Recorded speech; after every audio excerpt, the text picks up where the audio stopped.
رشتے خوبصورت آواز، اونچے رتبے اور خوبصورت چہرے سے نہیں بنتے، بلکہ خوبصورت دل اور نہ ٹوٹنے والے بھروسے سے بنتے ہیں۔ اپنے بچوں کے لیے بہتر دنیا چھوڑ کر جانے سے بہتر ہے کہ دنیا کے لیے بہترین بچے چھوڑ کر جائے۔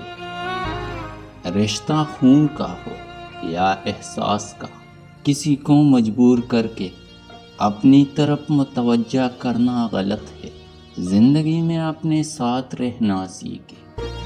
سب سے بہتر سبق وہ ہوتا ہے جو ہم خود چھوٹا کر حاصل کر لیتے ہیں۔ کتابوں اور مشاہدوں سے انسان سیکھتا ضرور ہے، مگر جو بات خود تکلیف سہ کر سمجھ میں آتی ہے وہ کوئی دوسرا نہیں سمجھا سکتا۔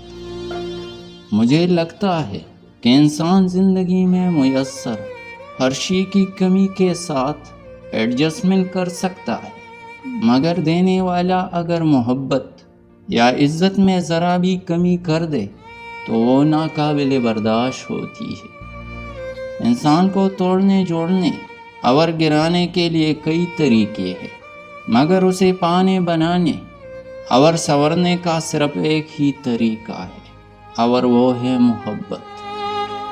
ہماری کتنی ہی خواہشات میں ہماری ہلاکت کا سامان ہوتا ہے، اس لیے قدرت انہیں پورا نہیں کرتی اور ہم سمجھتے ہیں کہ دعا قبول نہیں ہوتی۔ دعائیں تب اثر کرتی ہے جب انہیں صبر کی مہر لگا دی جائے، اور صبر یہ نہیں کہ اللہ تعالیٰ سے مانگنا چھوڑ دو، بلکہ صبر تو یہ ہے کہ لوگوں سے کہنا چھوڑ دو۔ ضروری تو نہیں کہ آپ لوگوں کے لیے اداس رہیں جنہیں آپ کی پرواہ نہیں۔ آپ ان لوگوں کے لیے خوش بھی تو رہ سکتے ہیں جو آپ کی فکر کرتے ہیں۔ انسان اتنا کم ظرف ہے کہ ایک خوشی کو لے کر ہمیشہ ہنس سکتا ہے، پر ایک غم میں طویل عرصے تک روتا رہتا ہے۔ لوگ کہتے ہیں نیچر اور سگنیچر کبھی نہیں بدلتے، مگر دونوں چیزیں بدل جاتی ہے، بس ایک چوٹ لگنے کی دیر ہے۔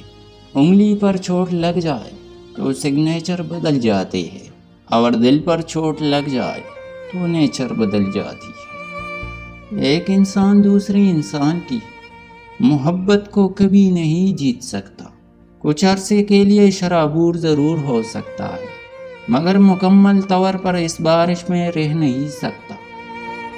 الفاظ چابی کی طرح ہوتے ہیں، اگر آپ انہیں صحیح طریقے سے منتخب کرتے ہیں تو وہ کسی بھی دل کو کھول سکتے ہیں اور کسی کا منہ بند کر سکتے ہیں۔ بس بیکار کی باتوں سے الجھنا چھوڑ دے جو آپ کو اہمیت نہیں دیتے۔ اپنی زندگی میں اسے چھوڑ دو۔